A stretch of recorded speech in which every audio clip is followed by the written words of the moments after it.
Now, I think that you guys really like to have me here because there's nothing better than making a Buckeye come up north and beg you for your vote, and I do it every single week.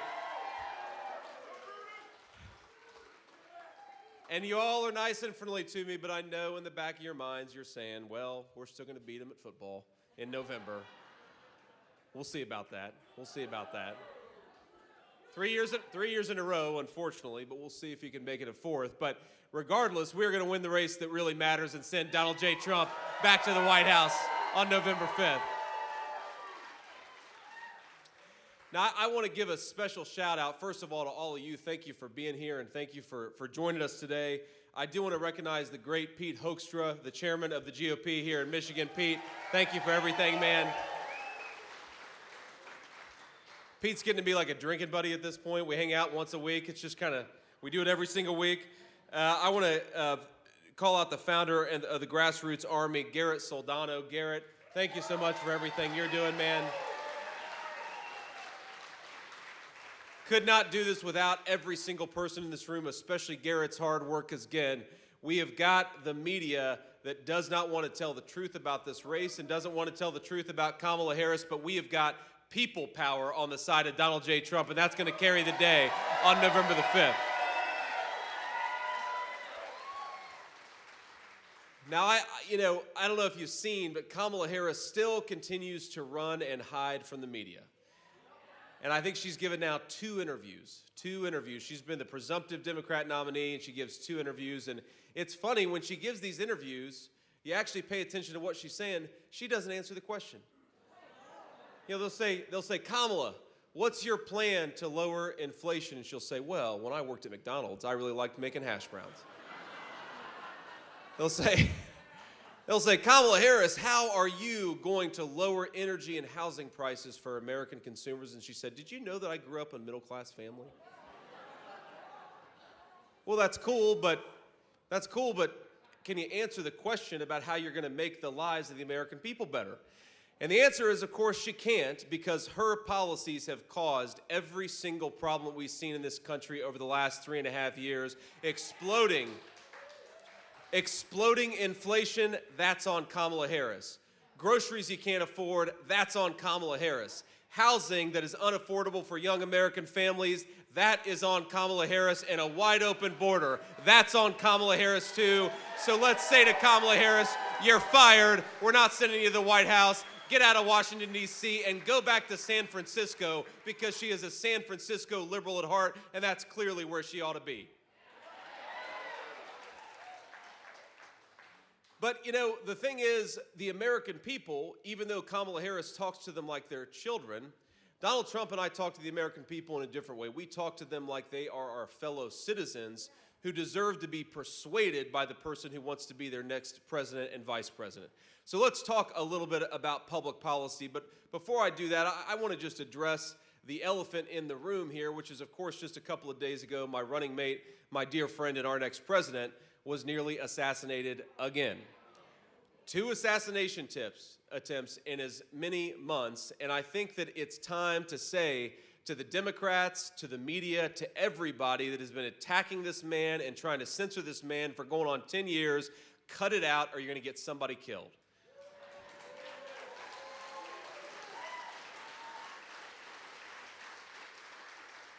Now, I actually, of course, heard about the news before almost anybody else. I was sitting at home with my son, and we were doing, what we always do when my wife's not around. We were playing video games. We get that like 1 hour. All right, we can play video games, and then before Mom comes back, we got to cut that crap out.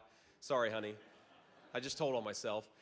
But we're sitting there, and I get a phone call. It says Donald J. Trump, so I answer it. And he says, JD, you won't believe it. They just tried to do it again. I said, what did they try to do? He said, well, they just tried to shoot me again. And I said, what? No way. I almost couldn't believe it when he first told me. And I said, oh, my God, sir, I'm so glad you're okay. But, you're physically okay. Clearly, you wouldn't be calling me. Are you okay in all the ways that matter? And he said, yeah, I'm doing fine. And that's just who he is. He just gets shot, almost shot a second time, and he's totally fine. He was a little annoyed about one thing, though. He was mad because he was on the 6th hole and he was about to make a birdie putt. And he said, I'm kind of pissed off they wouldn't let me finish my birdie.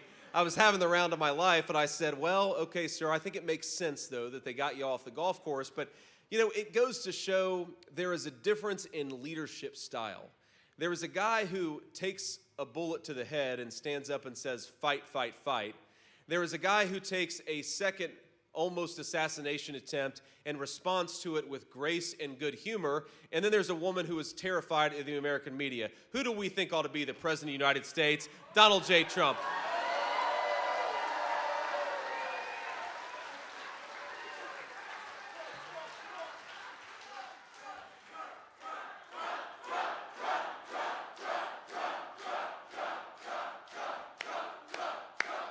That's right.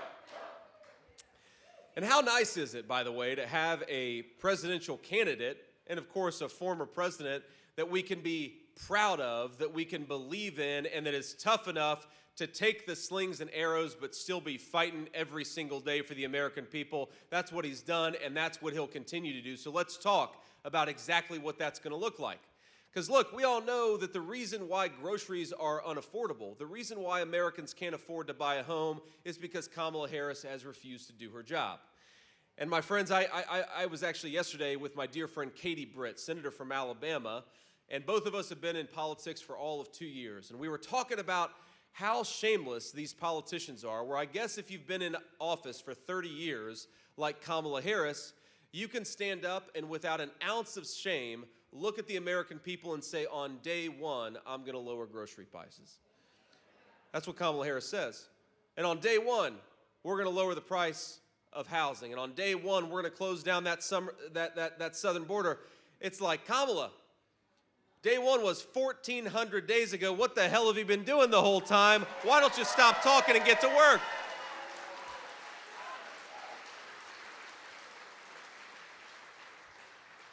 Let's just compare and contrast the specific policy, because the American people deserve to have people who are going to talk about the public policies that are going to make their life better. Kamala Harris cast the deciding vote on the Inflation Explosion Act. It's the biggest driver of inflation in the United States today. Kamala Harris cast the tie-breaking vote for it. And of course, when Donald J. Trump was president, inflation was 1.5%, and wages were going up. When Kamala Harris became the vice president and the border czar, she said we're going to suspend all deportations. We're going to decriminalize all illegal immigration, and we are going to stop Donald Trump's wildly successful Remain in Mexico policy. That flooded the United States with a ton of illegal immigrants, and you know what those illegal immigrants did? They compete with Americans for scarce homes.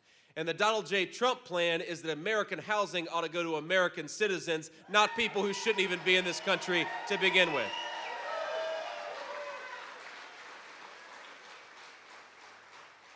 Because that deporting those illegal immigrants, it's not just about law and order, as important as that is. It's about lowering the cost of housing for American citizens, and that's what we have to fight to do. You've got young people in this country today who are paupers in their own nation. They've got a ton of debt, they're borrowing a lot, but they have no chance of owning a stake in their own country. The American dream of homeownership is completely out of reach for millions of young Americans, and when Donald J. Trump is president, that's going to stop. We're going to fight for their American dreams. We're going to fight for young people to be able to buy a home, and we're going to stop sending American homes to foreigners.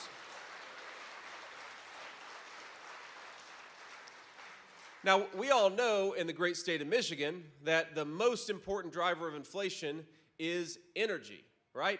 You make energy more expensive, you make gas at the pump more expensive, but you also make food more expensive, because who drives that food to the grocery store? It's our truck drivers. And if they're paying more for gasoline and diesel, then all of us are paying more for food.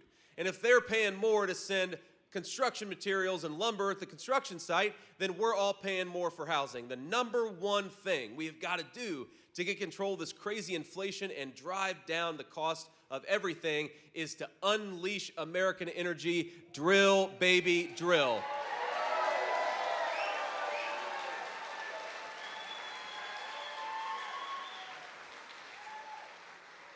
And of course, thanks to Kamala Harris, we are going to war against American energy instead of the tin pot dictators that we're now buying oil and natural gas from. Think about this. Think about what we have in the United States of America. We got natural resources that Russia and China and every other nation in the world would die for. They would love to have the abundant American energy that we've got right here in our own territory. So why don't we say on November to Kamala Harris, let's stop buying oil and gas from tin-pot dictators all over the world. Let's buy it from our own people right here in Michigan, in Pennsylvania, in the United States of America.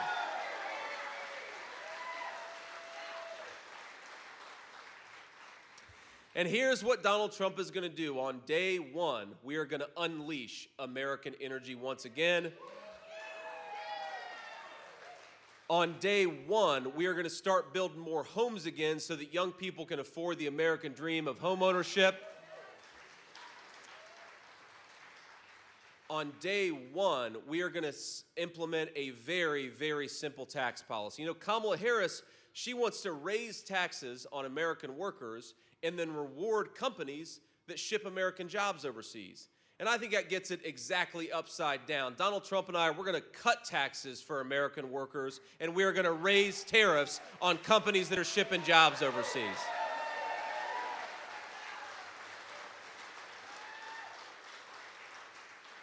And all of this, my friends, it's going to do so much to lower the cost of goods. It's going to make our country more prosperous. It's going to make our country more free. You know, we got to get out of this mindset, the Kamala Harris mindset, that we can rely on other countries to make the things that we need. You go to a grocery store, you go to a pharmacy, and it is shocking how much everything that we buy in this country is very often made by people, some people who don't even like us, by the way. You know, 95% of the ibuprofen that we take in this country, you know where it's manufactured? China. You know where a lot of the antibiotics that we put in the bodies of our children are manufactured? China. Now, Kamala Harris is trying to make us buy more and more Chinese-made electric vehicles. This is the greatest auto-producing state in the whole country, which makes it the capital of the great American automobile. Let's buy more cars in Michigan, not in some foreign country. And of course, we know that when we buy American, when we make American, it leads to higher wages, it leads to lower prices, and it leads to more self-reliance. Donald Trump wants young Americans wage when they do a good day's work so that they can live the American dream. Kamala Harris wants to ship everybody's job off to China and then turn them into welfare dependents. That is not a path to prosperity. That is a path to slavery, and it's what Kamala Harris has been doing for 3.5 years.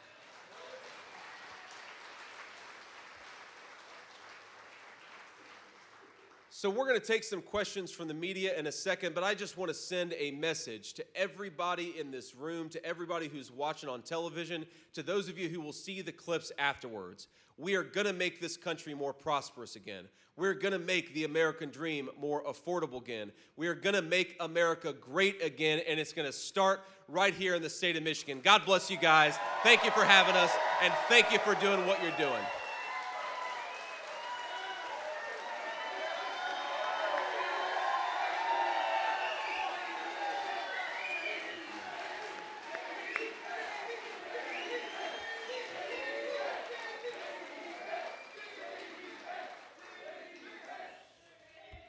Thank you all. Thank you. Please, please.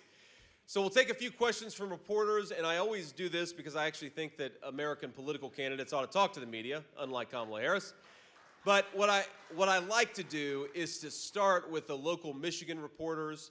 We'll have some folks back there pointing them out, and then if we've got time afterwards, we'll take some questions from the national pool as well. So I think I've got one question right there in the back. Beth LeBlanc with the Detroit News. Quick question. I know you've mentioned that we're too reliant on Chinese-made electric vehicles. What do you think about bringing some of that manufacturing back to Michigan?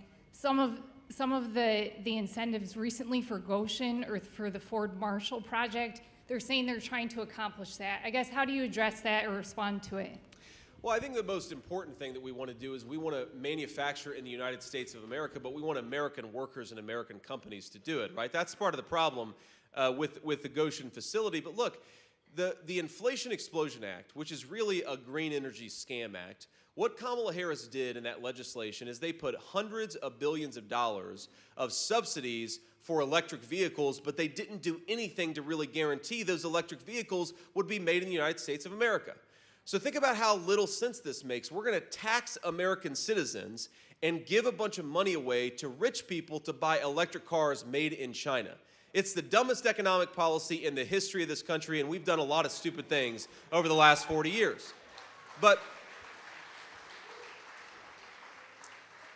the crazy thing here is you could have a totally different approach to economic policy, and that's what Donald Trump did. That's why his economic policies worked so well, and that is his plan for what to do again. Now, Kamala Harris, it's so funny to me. She keeps on talking about how she's got a plan to fix all these problems.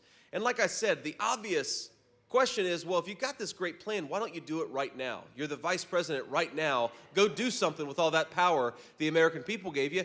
The second point I make is she says she has all these great plans. Well, what are they? Because every time she talks with any detail, which is very rarely, about her policy, she just sounds like Donald Trump.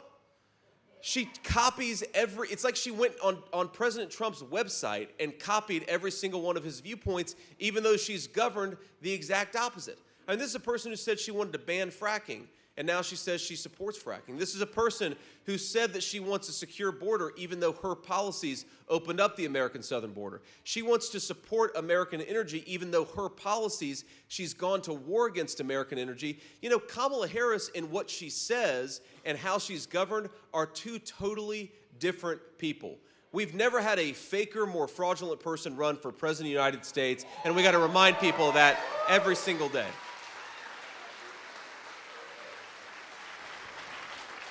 So to put it simply, we want to cut taxes on American workers. We want to reward companies that are making things in the United States of America. And if you want to make something in China using Chinese slave labor, you're going to have to pay a big fat tariff before your products come back into the United States of America. Next question. Hi, JD. This is Autumn Pitcher with News Channel 3 out of Kalamazoo, Michigan.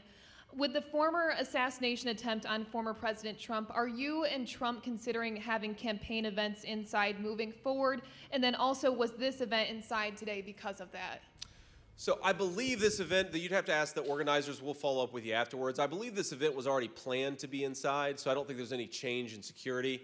By the way, with close to 500 patriots in the state of Michigan in this building right now and outside, I'd like to see an assassin try to come in this room. They come to the wrong place if you try to walk into this place right now.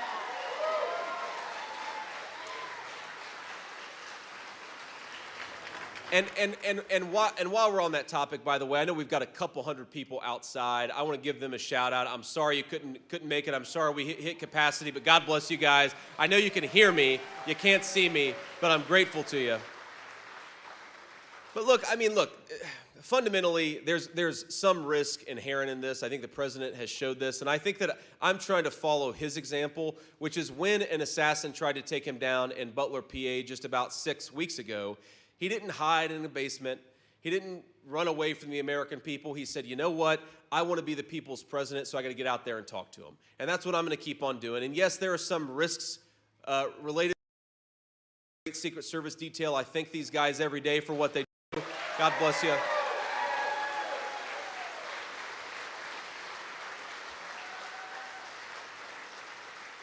But we're going to keep on getting out there talking to the American people because that's what they deserve. If you are too afraid to talk to a friendly media reporter, then you shouldn't be the people's president of the United States. It's the story of Kamala Harris's campaign. She wants to lead the United States of America. She wants to be in a private room with Xi Jinping and Vladimir Putin, but she's terrified of the friendly American press corps. It's a total disgrace, and I'm never going to follow her example. I'm going to follow Donald J. Trump's example. Get out there and talk to people.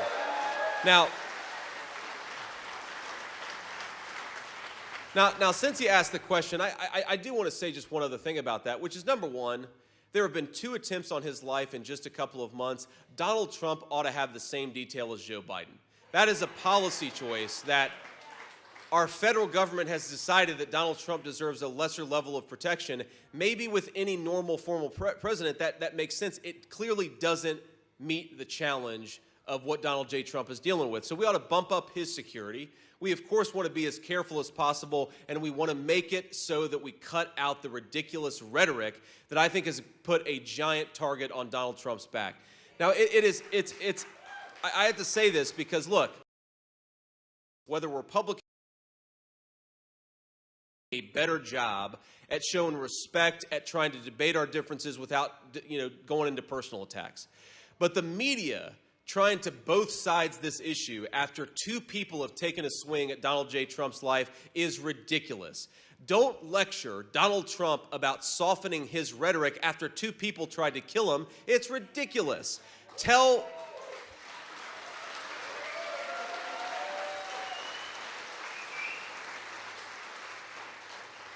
Kamala Harris, tell Joe Biden, tell all of her surrogates who are saying things like Donald Trump needs to be eliminated, they need to cut that crap out or they're going to get somebody hurt. In fact, they already did get somebody hurt. Corey Comperatory lost his life.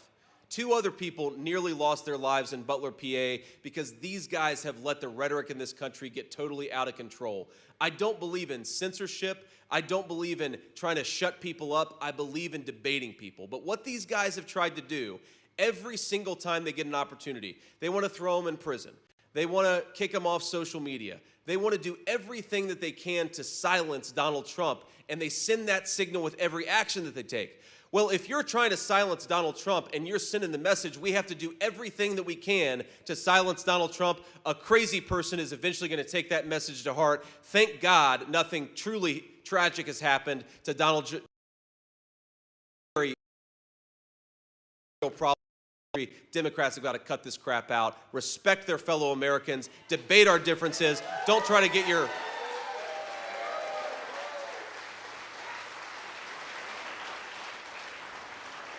Don't try to censor your political opponents, because censorship will eventually lead to political violence. We've seen that now twice in the last couple of months, and I hope Democrats learn the lesson.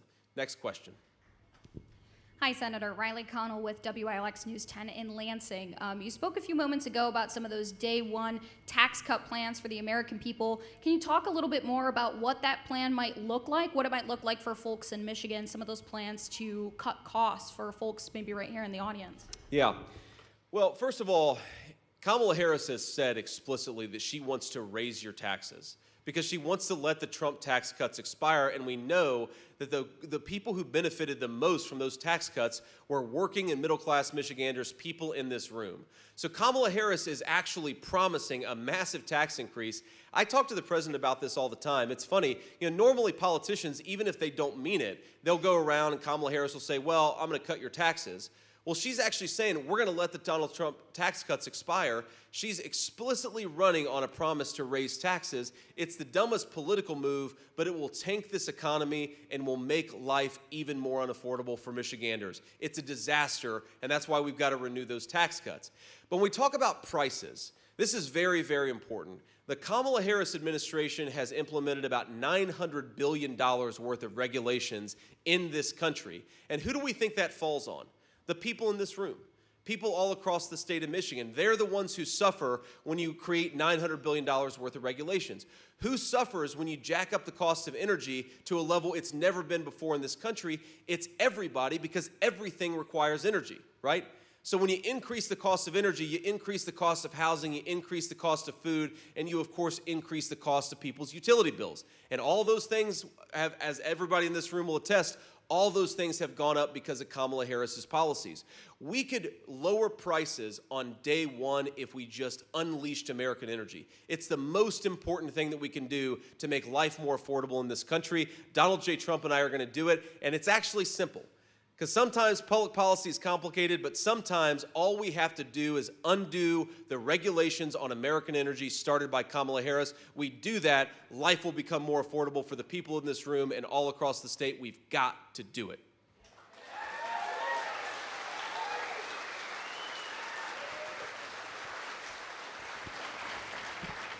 Thank you all. Next question. Sir. Good afternoon, Senator Vance. Arpan Lobo with the Detroit Free Press. You mentioned about the need for border security. States that have lost population or experienced slow population growth, like Michigan, have turned to immigrants in a way to kind of maintain economic competitiveness. I wanted to ask you, is there a plan, if President Trump were to be reelected under your administration, to balance the border security, but also address like economic viability in places like Michigan, which have made efforts to attract legal immigrants to bolster economic competitiveness? Well, look, I reject the idea. I reject the idea that there is some sort of tension between securing your border and having economic growth. If you look at the history of this country, we had a very, very strong border and a rapidly growing economy. It's only in the last 20, 30 years where American leaders decided we should open the floodgates. And what have we seen over the last 20 to 30 years? Declining standards of living. If the solution to our economic growth problems was to import millions and millions of illegal immigrants, then every country in Europe would be doing a lot better than they are right now. And frankly, the United States would be doing better today than it was 4 years ago. We're doing worse today than 4 years ago because we allowed this flood of migration. Now, the other thing that I think the question betrays a certain misunderstanding on, sir, is look, why have people left Michigan? I talk to this all the time. Two reasons. When I talk to people, you just heard a bunch of people shouted out the answer. It's consistent with everything that I've heard. Why have people left Michigan in the last 15, 20 years? Two things: high taxes and a lack of good jobs. So the idea that the solution to a lack of jobs is to import a lot more people who are going to compete with Michiganders for the jobs that are here, no, create more jobs. That's how you bring people back to Michigan. And most importantly,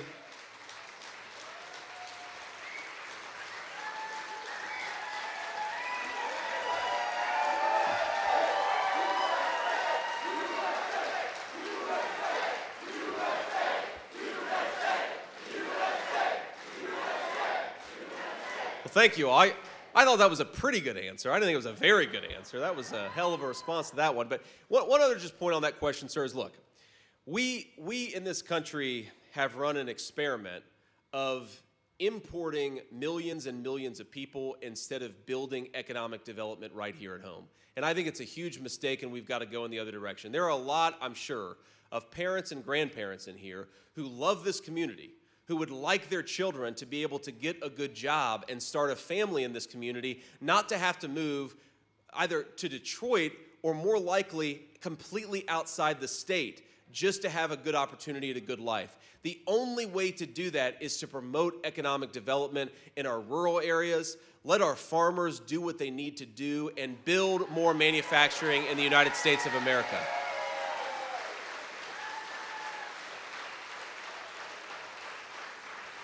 We just are not going to create prosperity with more and more cheap labor. We're going to create prosperity with more and more jobs for more and more American workers. Next question. Hi, Danielle James with MLive. I'm curious, and I want to touch back on the multiple assassination attempts against the former president. You talked about rhetoric contributing to these assassination attempts. Do you believe this rhetoric from Democrats is one-sided, and is there anything that can be done to combat it and promote civility within your party? Well, look, do I think the rhetoric is all one-sided? Of course not, right? There are absolutely people on our side who say things that I think are ridiculous that they shouldn't say, but what is one-sided is that our guy is the one who keeps getting shot at. That's what's one-sided. And I think that, you know, for all the Democrats, and I understand where this impulse comes from. I understand where this desire to say, well, everybody needs to do better. Look, I'm running as vice president. I agree, I can sometimes do better, but we have to remember, Donald Trump is the one getting shot at. So if you are running, look, if people had taken an attempt on Kamala Harris's life, I would be looking in the mirror and saying, how could we do a lot better? But here we are, two people have now tried to assassinate Donald Trump, and all the media can talk about is we need more censorship, and they're still talking about Donald Trump as if he's a threat that needs to be eliminated. They haven't learned a damn thing, and they're going to get somebody killed. They've got to stop this. They've got to stop it.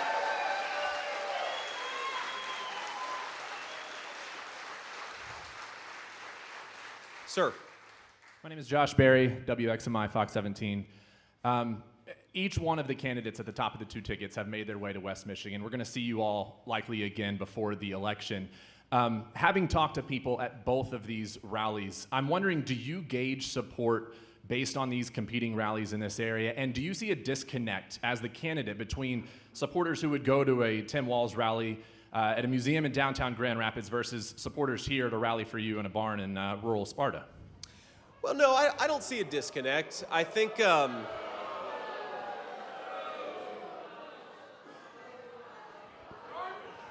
there's nothing wrong with having a rally in a barn, right?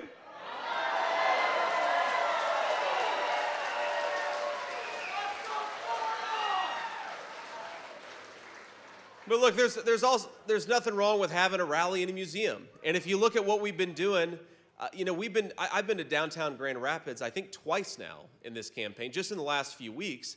And we've been in rural parts of Michigan. We've been in urban parts of Michigan, suburban parts. We're going to go everywhere because I think you ought to try to earn every person's vote. And that's how Donald Trump and I think about this race.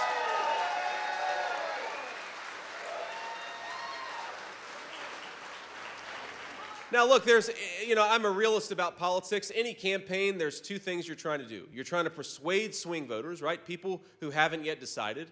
And my argument to swing voters is simple. You've got two very different records. Donald Trump's record was peace and prosperity, no wars, lower inflation, rising wages, and Kamala Harris has been chaos all over the world. She can't answer a single question without sounding like a whatever. And she's had policies that have made it impossible for people to afford housing and food in the country that all of us love. So the records are totally different. That's my argument to swing voters. My argument to voters who are already going to vote for us, but of course this is the second part of any political campaign, is we got to get out there and actually vote. And I know every single person in this room, every single one of us knows at least one person who's going to vote for Donald J. Trump, but only if they actually go to the polls. Okay? Every single one of us has a responsibility to call that person, to offer to drive that person, and make sure that every single one of us gets out there and makes our voice heard on November 5th. That's what we have to do. Or before November 5th, right? Because we know that Democrats have beaten us in early voting for a long time. I don't like the idea that we have election season. I think we ought to have election day in this country, but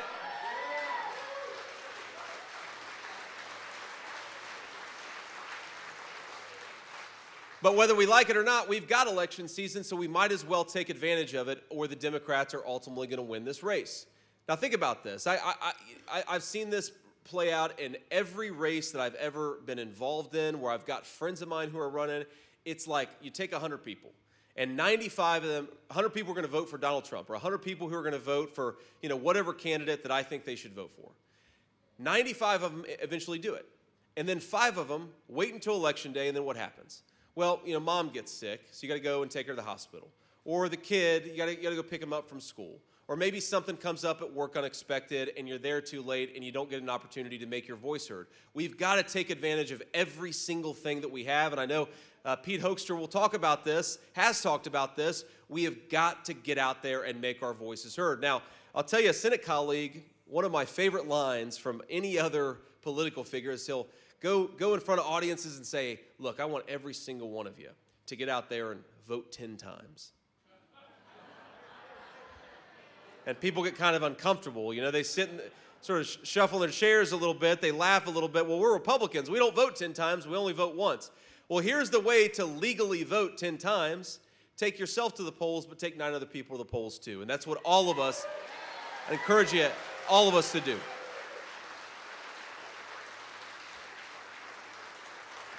Maybe we'll take just a couple more questions, then we'll have to get on the road. Ma'am. Thank you, Senator. I appreciate it. I wanted to ask you about abortion. There was a story this week from ProPublica about 2 women in Georgia who died. They were trying to get abortions. You might have seen the story. And I wanted to ask you, firstly, the Harris campaign put out a statement about it this morning. I wanted to get your thoughts about the women. And then I also wanted to ask you policy-wise, if you see a role that the Trump administration can play in instances where states have abortion bans that limit or allow women who have medical reasons to get abortions, in this instance, like what the federal government can do in this instance. Well, I haven't seen the story about two women. I saw a story about one woman in Georgia, and maybe it's the same story. I assume that that's at least half of the story. And I mean, look, my initial reaction to it is what an unbelievable and terrible human tragedy. I mean, you get this beautiful young girl, beautiful young child, and this boy's mom has been taken from him. And I don't know that any person in this country would say that's anything other than a terrible tragedy. She should be with her son. She should be still with us. And it's a terrible, terrible thing that she isn't. Now, I will also say that we have to remember that these things are extremely complicated. And I don't know the full details of exactly what happened, but one of the reasons why every single person, whether they're pro-life or pro-choice in this country, I've never spoken to a single pro-life person who doesn't believe in exceptions to cover this exact scenario. Where you have a pregnancy that is endangering a woman's life, it is a terrible, terrible tragedy, but you've got to let that woman make the decision that makes the most sense for her. It's called the life of the mother exception. Every single pro-life person, even people who are very, very hardcore on the pro-life issue, they believe in a life of the mother exception. So I'd like to learn a little bit more about this case and understand the details a little bit better, but it's an unspeakable tragedy. It should never happen in this country, and that's why we believe on the pro-life side in the life of the mother exception.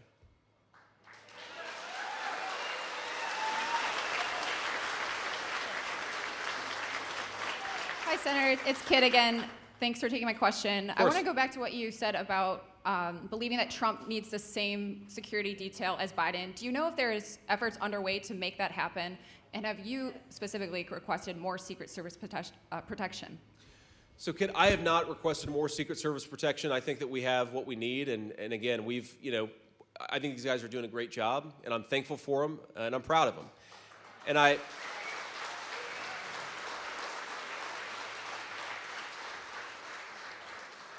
Now, sometimes I wish they would drive a little bit faster. I mean, these Secret Service agents, they drive like Miss Daisy, and I'm trying to see, well, I got Matt to laugh a little bit here.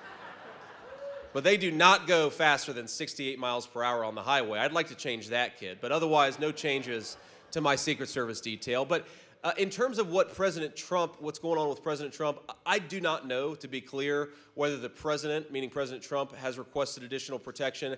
I've talked to some of my friends on Capitol Hill where they're trying to find ways to appropriate money so that he has a security detail that maps up with President Biden's security detail. That's as much as I know. I don't know how likely those things are to be successful. But look, my pitch to my Democratic friends who, a lot of them, by the way, I think will vote for Donald Trump in November, but even let's say Democratic leadership that has made hating Donald Trump the whole reason of their existence in politics, what I'd say is assassinations destroy the social fabric of this country.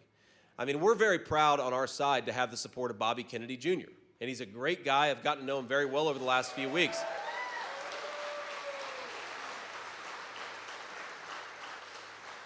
But I think in many ways, this country never healed from the assassination of Robert F. Kennedy Jr. And yeah, there were a lot of people who didn't like Bobby Kennedy. There were a lot of people who loved him. But whether you're a Democrat or a Republican, if an assassin takes out a presidential candidate in the midst of this election, it is going to cause a rift and a wound in this country that will be so deep it will never heal. So we cannot let this happen. We cannot let another person take a credible shot at Donald Trump's life.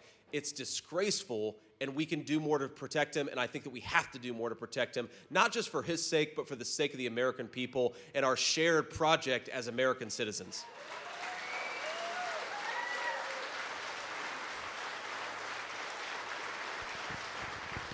So let me leave you with just this final thought here. And again, thank you all for being here.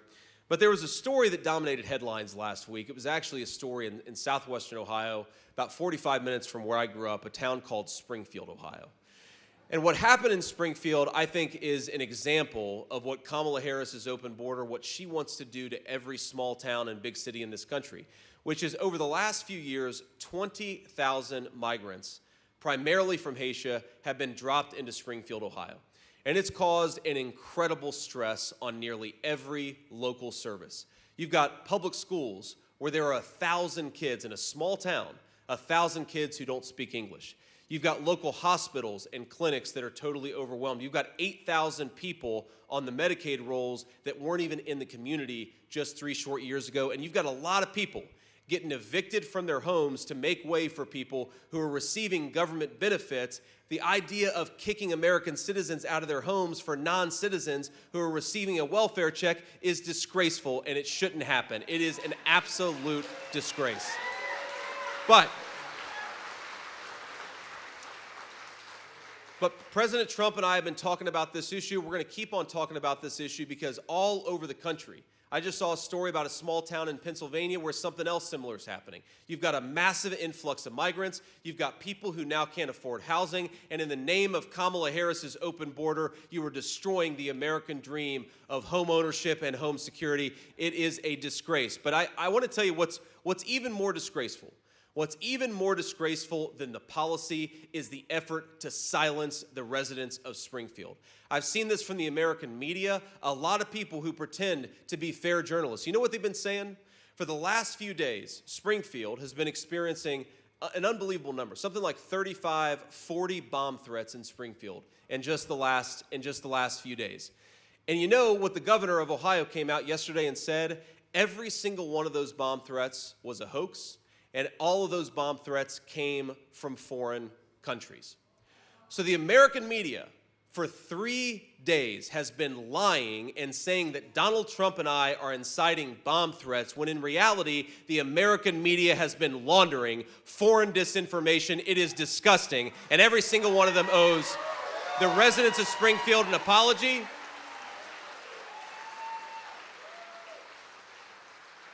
But I think it illustrates something, my friends, that is so sick from the American press in 2024. And it's that instead of talking about the crises in our country, they try to silence the people who are experiencing them. Because their message in talking about these bomb threats and in lying to the American people and saying they came from me and Donald Trump, what they're doing is trying to shut all of us up. They're trying to say, how dare you, citizens of Springfield, complain about this migrant inflow because now these bomb threats are happening. How dare you complain about the fact that you can't afford housing? How dare you complain about Kamala's open border? The media conspired to shut American citizens up. They owe every single American an apology, and they ought to...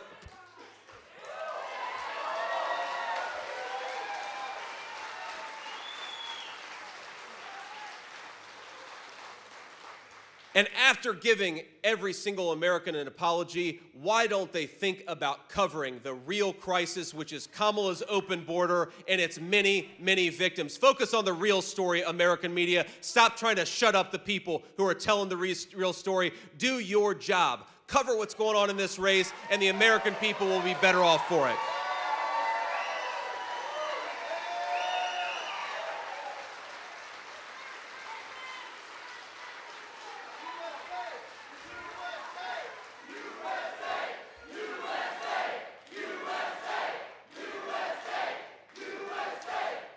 So, with gratitude to all of you and with gratitude to the state of Michigan, I want to ask you to do everything that you can over the 7 weeks that we have left in this campaign. Knock on doors if you can. Call neighbors if you can. Get your friends and family out to the polls. We have got 7 days to save this country, and it's going to start in the great state of Michigan. God bless you guys. Thank you for having me.